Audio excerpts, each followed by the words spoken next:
السلام علیکم ورحمۃ اللہ وبرکاتہ۔ بھائیو دوستو، طاعون اور کرونا وائرس یہ دونوں بیماری میں یکساں ہیں، یعنی یہ بھی بیماری ہے وہ بھی بیماری ہے لیکن دونوں کے اندر جو اثرات ہیں وہ مختلف ہیں، دونوں کی جو خصوصیات ہیں وہ مختلف ہیں۔ یہ نقطہ ذہن میں رکھیے اور میری بات پر توجہ دیجیے۔ ٹوٹی پھوٹی باتیں میں کرتا ہوں لیکن شاید کسی دل میں اتر جائے۔ میرے بھائی دوستو، آندھی، طوفان، برسات، ایسے جب کبھی سچویشن پیدا ہوتی ہے تو انسان گھر میں بھاگتا ہے۔ آندھی طوفان آئے تو آدمی گھر میں بھاگ جاتا ہے، لیکن اگر گھر میں آگ لگ جائے تو گھر سے باہر بھاگ آتا۔ زلزلہ آ جائے تو آدمی گھر میں نہیں، گھر سے باہر نکل آتا، خالی میدان میں۔ کبھی وہ گھر میں بھاگ رہا ہے، کبھی وہ گھر سے بھاگ رہا ہے۔ ایک بات۔ دوسری بات، وقت کے حساب سے فیصلے بدل جاتے ہیں۔ 3 مہینے سے شاہین باغ میں مائیں، بہنیں، حتیٰ کہ دادیاں، نانیاں بھی، چھوٹے چھوٹے بچے بھی، سب کچھ چھوڑ کر، عیش و آرام چھوڑ کر کے شاہین باغ میں پرامن مظاہرے کر رہے تھے۔ ایک مقصد تھا۔ آج شاہین باغ کا وہ پورا علاقہ ایسے خالی ہو گیا جیسے لگتا کل یہاں کچھ تھا ہی نہیں۔ جس مقصد کے لیے انہوں نے وہ قربانیاں دی ہیں، جانفشانی کی، تکلیفیں برداشت کی، سب کچھ ترج دیا، وہ مسئلہ حل نہیں ہوا ہے۔ کل تک وہ وہاں بیٹھی تھیں اور بیٹھنے کا عزم مصمم تھا، گفتگو میں کوئی لوچپن نہیں تھا، عزم اور حوصلے میں کہیں کسی قسم کی کمی اور کجی نہیں تھی، لیکن آج مکمل خالی ہے، کچھ نہیں ہے۔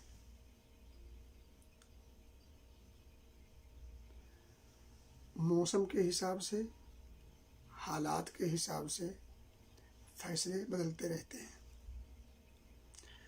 گرمی میں آپ ہلکا کپڑا پہنتے ہیں، کاٹن پہنتے ہیں۔ ٹھنڈی میں آپ اولن کپڑا پہنتے ہیں۔ برسات میں آپ پلاسٹک والے کپڑے اگر باہر نکلنا ہو تو پہنتے ہیں۔ چھاتے کا استعمال کرتے ہیں، گرمی میں بھی چھاتا استعمال کرتے ہیں۔ گرمی سے بچاؤ کے لیے بھی چھاتا، امبریلا، اور بارش سے بچاؤ کے لیے بھی چھاتا اور امبریلا۔ مگر ٹھنڈی سے بچاؤ کے لیے اب چھاتا نہیں، ٹھنڈی سے بچاؤ کے لیے آپ موزہ، جوتا، دستانہ، اور کوٹ اور سویٹر، مفلر اور پتہ نہیں کیا کیا گرم سوٹ استعمال کرتے ہیں۔ موسم کی تبدیلی کی وجہ سے آدمی کے اعمال میں تبدیلی آتی ہے، حالات کی تبدیلی کی وجہ سے گفتگو میں تبدیلی آتی ہے، اور اسی طرح سے حالات و ظروف کے بدلاؤ کی وجہ سے اعمال میں بھی بدلاؤ ہوتے ہیں۔ یہ بات مسلم ہے، میں نہیں سمجھتا یہ کوئی نئی بات میں کر رہا ہوں، یہ بات بالکل مسلم ہے۔ تو اگر یہ بات مسلم ہے اور سمجھ میں آنے والی ہے تو طاعون کی بیماری کو آپ کرونا پر مکمل طور پر فٹ کیوں کر رہے ہیں؟ طاعون کے اثرات الگ ہیں، کرونا کے اثرات الگ ہیں۔ طاعون کے اثرات ہواؤں پر مشتمل ہیں، وہ پھیلتے ہیں ہواؤں سے، اور کرونا کے پھیلاؤ کا سبب اختلاط ہے۔ آج اختلاط سے بچنا ہے۔ اس وقت آدمی ہواؤں کی وجہ سے ان علاقوں میں نہیں آتا تھا کہ ہواؤں سے وہ بیماری پھیلتی تھی، تو جو جہاں ہیں وہ وہیں رہ جائیں، جو آنے والے نہ آئیں اور جانے والے یہاں سے نہ نکلیں۔ لیکن آج کی اس بیماری کا مسئلہ اختلاط سے ہے، ملاب سے ہے، آپس میں ملنے سے ہے، گیدرنگ سے ہے، اجتماعیت سے ہے۔ اس لیے جس وجہ سے یہ بیماری پھیل رہی ہے اس وجہ کو ختم کرنا ہے۔ اب وہ وجوہات جس بھی شکل میں ہوں ان وجوہات کو ختم کیا جائے گا تاکہ بیماری ختم ہو، بیماری پر کنٹرول ہو۔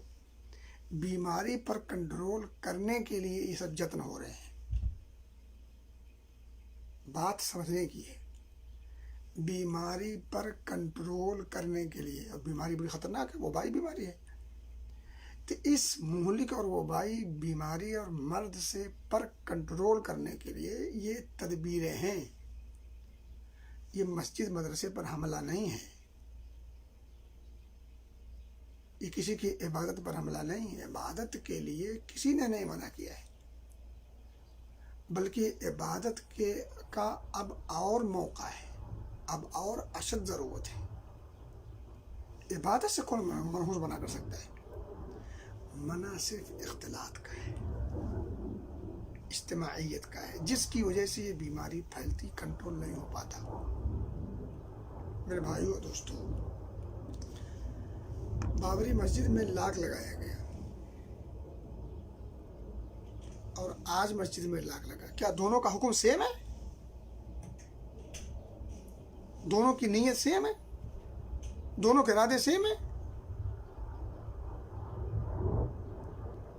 اس کو گرایا گیا، بابری مسجد کو کس نے گرایا، کیوں گرایا، دنیا جانتی ہے۔ آج نئی مسجد بنتی ہے، اس کو توڑا جاتا ہے، اس کو گرایا جاتا ہے، کیا دونوں گرانا سیم ہے؟ دونوں پر سیم حکم نہیں لگے گا۔ وقت اور حالات کو سمجھیے اور وقت کی ضرورت کو سمجھیے۔ اور میرے بھائی دوستوں، دوسری بات، مختلف ممالک سے کتنی آڈیوز ویڈیوز ہم دیکھ رہے ہیں، عینی مشاہدہ کر رہے ہیں ویڈیوز کی شکل میں، ساتھ ہی ساتھ بڑے بڑے ماہر اطباء کے مشورے، ان کے بیانات، اور کبار علماء کی کمیٹی، للو پنجو نہیں، کتاب و سنت کا علم رکھنے والے، فقہ اور اصول فقہ پر دسترس رکھنے والے، گہرائی کے ساتھ جن کی نگاہیں وہاں تک پہنچتی ہیں، وہ لوگ سر جوڑ کر اکٹھا ہو کر کے کسی ایک مسئلے کے حل کے لیے گفتگو کریں، اور وہ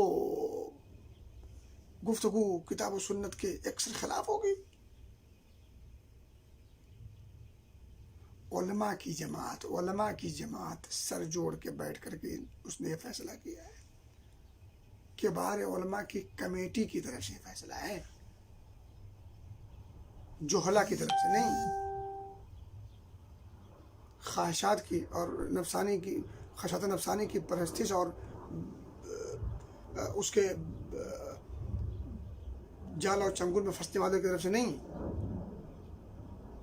حالات آپ کی نگاہوں کے سامنے ہیں، علماء کے یہ فیصلے ہیں، دلائل کی روشنی میں ہیں، اطباء کے بیانات اپنی جگہ آپ دیکھ رہے ہیں، جو کچھ حالات پوری دنیا کے آپ ویڈیوز آڈیوز اور سوشل میڈیا پر دیکھ رہے ہیں، اس کے باوجود بھی آج ہم اس بات پر سہمت نہیں ہو پا رہے ہیں کہ کرونا وائرس کی اس وبائی بیماری اور مہلک بیماری پر کنٹرول کرنے کی احتیاطی تدابیر کے تئیں اگر کچھ چیزیں بند کی گئی ہیں تو وہ لوگوں کے تحفظ کی خاطر کی گئی ہیں، مسجد کی بے حرمتی کی خاطر نہیں، جماعت سے بے رغبتی کی خاطر نہیں، نماز سے عدم الفت کی وجہ سے نہیں، نماز کا انکار نہیں، جماعت کا انکار نہیں، مسجد کی عظمت کا انکار نہیں، لیکن انسانوں کا تحفظ بھی اسی شریعت میں ملتا ہے جس شریعت میں مسجدوں اور جماعت اور جمعہ کے حوالے سے فضائل اور مناقب اور اس کے جو اجر و ثواب اور نیکیاں ملتی ہیں، اسی شریعت کا یہ فیصلہ ہے۔ جانوں کی قیمت کا اندازہ شاید لوگوں کو نہیں ہے۔ یہ جان امانت ہے، اس امانت کا پاس و لحاظ رکھنا ذمہ داری ہے، خصوصاً ذمہ داروں کی ذمہ داری بڑھ جاتی ہے۔ میرے بھائی دوستو، شاید لہجہ کچھ بیچ میں گڑبڑ ہو گیا، معاف کیجیے گا، لیکن کل کا خلاصہ یہ ہے کہ طاعون کی بیماری کو، وائرس کی بیماری پر مکمل ٹیلی نہ کریں، کیونکہ مکمل ٹیلی اب فٹ نہیں آتی اس پہ۔ اور حالات کو سمجھیے، اوقات کو سمجھیے. اس کے باوجود اگر سمجھ میں نہ آئے تو میں بڑا ہی مؤدبانہ التماس کروں گا کہ وقت کا انتظار کیجیے. وقت بھی ایک جج ہے، فیصل ہے، بڑے بڑے فیصلے کرتا ہے. اس لیے وقت کا انتظار کیجیے. انہی باتوں پر اکتفا کرتے ہوئے میں اللہ سے دعا کرتا ہوں کہ اللہ تو ہم سے اس ہر قسم کی بیماری، عام ہو خاص ہو، حتیٰ کہ جسمانی ہو، روحانی ہو، ظاہری ہو، باطنی ہو، ہر بیماریوں سے اللہ تمہیں محفوظ رکھ. خصوصاً اس موقع پر جو وائرس، کرونا وائرس نامی بیماری جو وبائی اور مہلک بیماری ہے، اللہ تو ہم تمام مسلمانوں کو خصوصی طور پر، پوری امت مسلمہ کو اور پوری انسانیت کو اس کے چنگل سے مولا محفوظ رکھ. اللہم جنبنا منکرات الاخلاق والاعمال والاہواء والاضرار. اللہم انا نعوذ بک من البرص والجنون والجذام من سیء الاسقام.